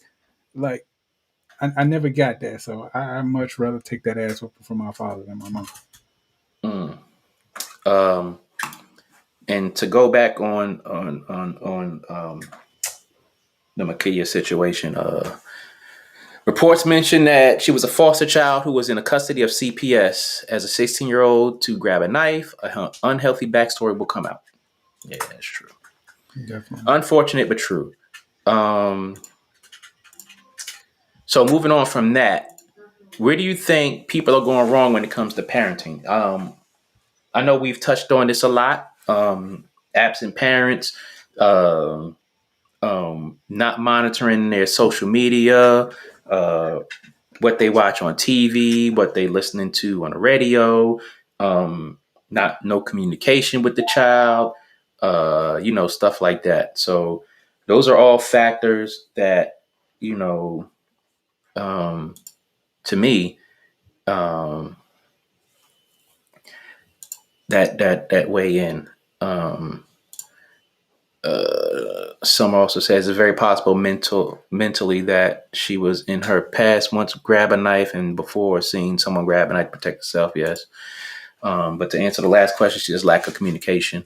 Um, but yeah, mm, how do people go wrong? I mean, any other thoughts on how parents go wrong? No, I think that right there pretty much covers it all. So, got nothing to add on to that one. Okay, so what about gentle and positive parenting? I would say there are times when being gentle will get you further than being, hard on your child. Because again, we want to build our children up and, instill that self confidence, that self love, that self worth into them. Um, so it's kind of like you have to give that positive feedback or influence on your child where it's not always the first reaction to go hard on them. I mean, let me see. Pastor Cheryl says they're being their child's friend, not the parent. Too much homegirl, homeboy going on between parents and children. That is a factor as well. True. Um, and then Cheryl says parents just need to remember that their kids are constantly taking mental screenshots and notes of everything they see them saying and doing. If you if you want just to be able to certain a way, it starts with, if you want children to act a certain way, it starts with you. Yes, I agree with both of y'all. um, I've personally seen uh, parents being their child's friend, um, to the homegirl, homeboy level. Um, I definitely would say you have to be your child's friend, but there's a boundary to that. You be your child's friend to the point where your child is comfortable talking to you about anything and everything under the sun. Um, and I think that aspect is kind of lost somewhere. Yeah, definitely. Again, that whole being friends thing, I never really got that. I don't want to be my child's friend. I don't want to be a goddamn homeboy. I'm your damn daddy. What I say goes. So Hmm. my job is here to protect you, guide you, lead you, and make sure you good when you reach that certain age that it's time for you to take over the reins and do your own thing in life. But I'm not here to be your friend. I'm not gonna ever be your friend. Hmm. Yeah, and Cheryl makes a good point about children taking mental screenshots and notes of everything that they see. Um, that is true. Um, I took mental screenshots of things that I saw adults around me doing. Fortunately for me, a lot of the mental screenshots that I took, it was a lot of shit that I didn't end up doing or repeating. Um, so, and Summer makes a good point to that. What happened to a child? What happened to staying in a child's place? Again, I took mental screenshots of stuff that I didn't understand that I seen them doing, and I, in myself, was like, I don't like that. Um, so yeah. Appreciate it, Stephanie Summer. Yeah. But Stephanie says sometimes being gentle enables a child to cross lines. I let my kids know I'm not one of their little friends. That's a Hell good point no. as well. Very good point as well. Um, I think as far as being gentle, I would say be nurturing. Um, True that. Nurturing and stern, but gentle to where it's enabling to a child. No mas, no. um, then Cheryl says, "There's just too much. Don't do what I do. Just do what I say." Going on. Oh Yes. man, I hated that shit growing up. Oh my God. That Yes, was I the hate it. worst. Mm, Don't do as I do, do as I say. I'm like, yeah. that's the most dumbest thing I used to hear my parents say. To me, it was because it was like, if I'm watching you, if I'm, kind of mirroring you as a child growing up, then of course the things that I see you do, I'm fascinated by that to a certain extent. So it makes me want to do what it is that you are doing. So that whole concept of do as I say, not as I do, is one of the dumbest things I ever, witnessed as a child growing up. Hmm. I wouldn't tell my parent that face to face, but you know, now I totally get it. Like kids are really watching you, so you gotta watch what the hell it is that you're doing. Yeah. Funny story, and I'm gonna have y'all dying with this story. So, um, again, with the mental snapshots and notes, and watching what our parents do, and this, that, and other that we've all collectively have said. So we lived in California. We stepfather was stationed down there. I think it was Edwards Air Force Base. We lived in Victorville. So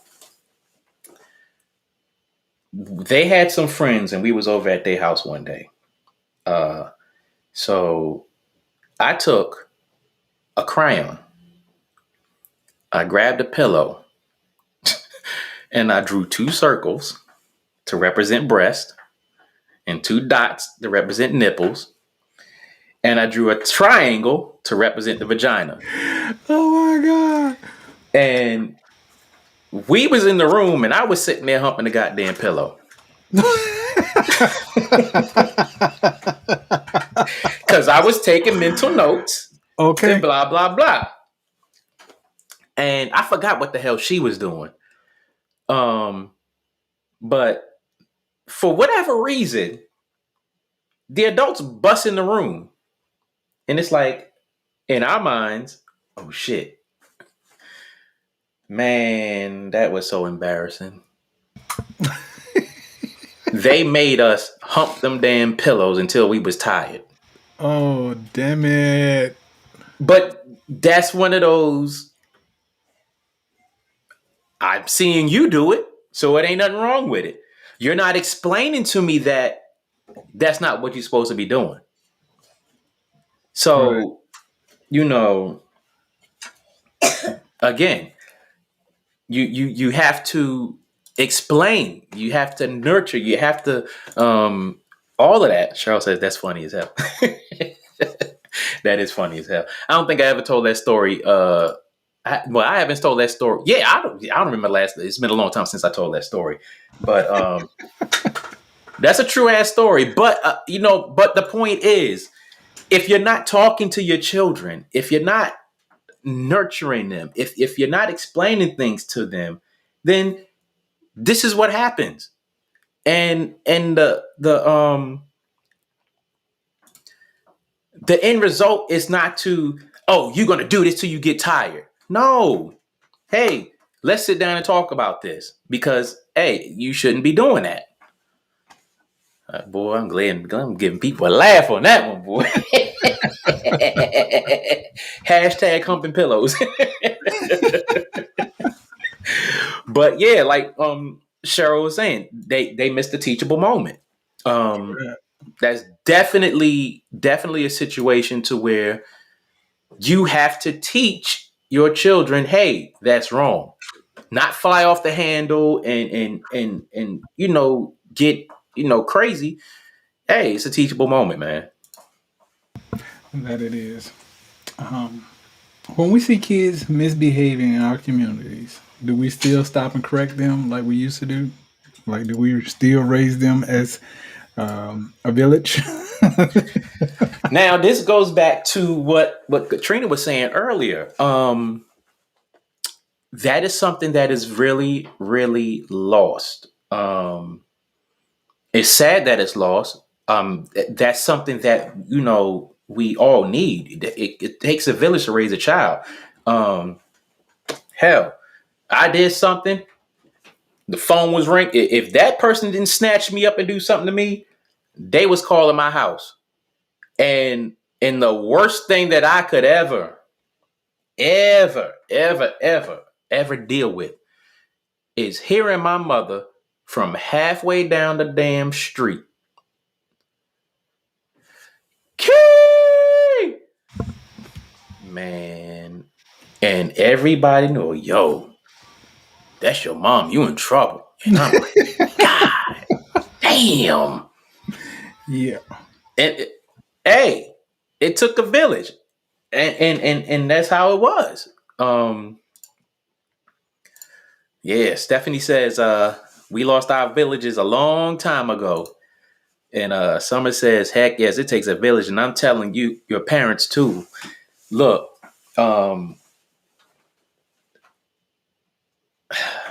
yeah, go ahead, man. Go ahead.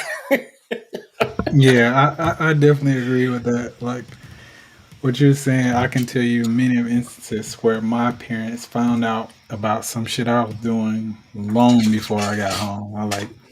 I would deliberately take my time getting home because I Oh, knew yes. once I got there, it was gonna be on and popping. Like when the street lights come on, it's time to be home, and I'll be like, "Damn, the goddamn street lights coming on." Mm, So it's kind of like you mm. had to weigh your options. Like, do I go in now where I already know I'm gonna get a beating, or do I delay getting a beating because I'm gonna get another beating for coming in after the damn street lights are on? So yeah, Right. I definitely get that. Many a times I just say, you know what, Mm. fuck it, let me go and take this one beating, this one butt whooping, and be done with it. But I think that nowadays it's kind of crazy that we can't say anything to one of our neighbor's kids Hmm. because not only will the neighbor take it offensively, is the kid is gonna cuss you out like no whole Hmm. bars. Like I've seen it done before. Like, Mm-hmm. you could say something like, "Hey, man, you ain't supposed to be doing that now. Come on now." Yeah. And you get both barrels with nothing but four-letter words, and then when you get home, you as a neighbor, you got to hear from your damn neighbor. Like, Mm-hmm. it's such a damn reverse. Like, people just don't get it or want to get it nowadays. Like, if I see someone's child that I know directly doing something that they're not supposed to be doing, I'm gonna say something. You Mm-hmm. know, you can tell your mom and daddy whatever, or I may say something to them when I see them, but it's kind of like I'm not gonna go out of my way to stop you. But if I see you doing something, I may call your parents right then and say, "Hey, look, I'm so and so and so and so. I saw your child doing this. I stopped them. If there's a problem, we can talk about it later. But you know, in the bigger scheme of things, I'm trying to keep them out of trouble." Yeah. And then Katrina says no because the times are different, and you may get your ass beat by that kid's parent for correcting them, and then tell you better not do it again. Um, Stephanie says, growing up, we were surrounded by family and neighbors and friends we trusted to be there when we needed them to be. Now they True. don't exist. And Nope. Cheryl says, "Not these days. I'm not touching anyone's child. Hell, they are killing their own parents these days. So it's no telling what they'll do to me." Yeah, I'm definitely not putting my hands on them. I might say Right. something to them, hey, you need to cut that out. But as far as putting my hands on, 'em, hell no. Nah. Let me tell you, when I see kids acting up like that, whether they parents are nearby or not, I clench my teeth, I clench my fist, and I feel my body react. Cause I two things go through my mind. If that was me, I would be on the floor. And the second thought was, if that was my child, I would knock their ass straight out. Straight out. Summer says, growing up, mentors were available as big brothers or big sisters. However, beyond the background checks, everyone must be safe. Oh, yes, indeed. Man. Yes. Yes, definitely. I totally agree with that. Heck yeah, Yeah. And we at that 2 hour mark, man. for sure. Gonna knock this last one out.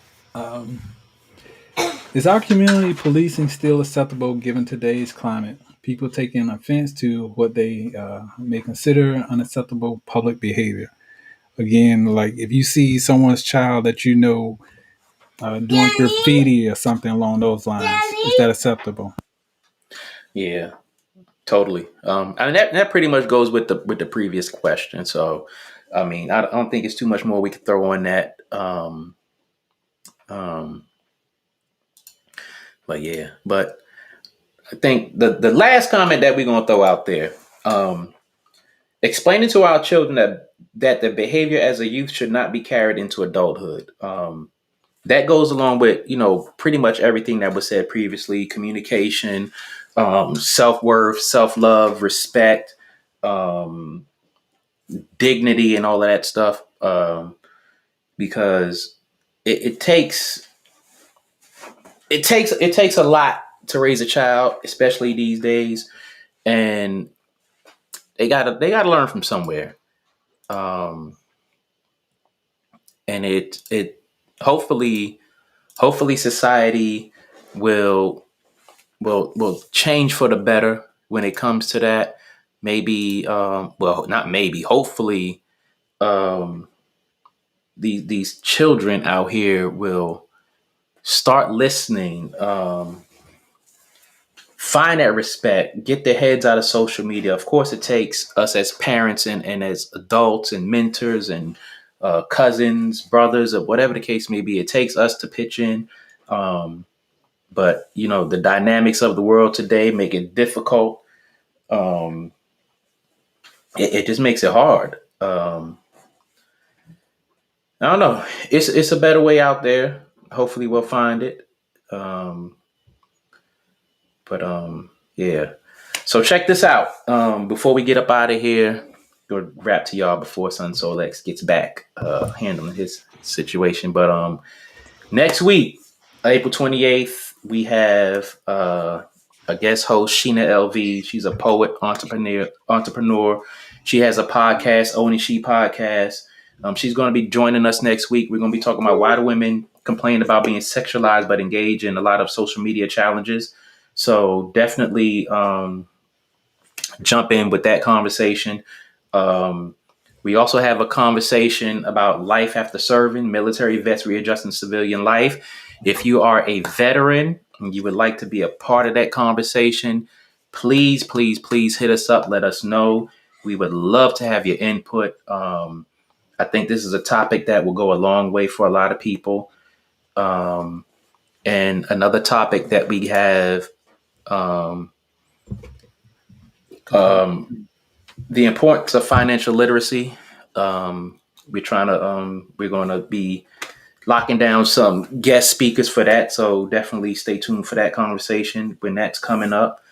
Um, uh, you have anything closing? I just talked about next week and, what we got coming up with Sheena LV and the why women complain about being sexualized but engaged in social media challenges. No, I have nothing to add. Sorry for the distraction tonight, people. I have my son with me, and he has chicken pox. So I'm actually playing double duty right now. So I apologize for the interruptions. But again, if you guys want to be a part of the show, please email us at that KINGANDEYE369 at gmail.com. And once again, we are so humble and grateful that you guys tune in and hold these conversations with us. So thank you. Yes, indeed. And definitely hit us up follow us on Facebook, YouTube, Instagram, Patreon, whatever podcast platform that you subscribe to.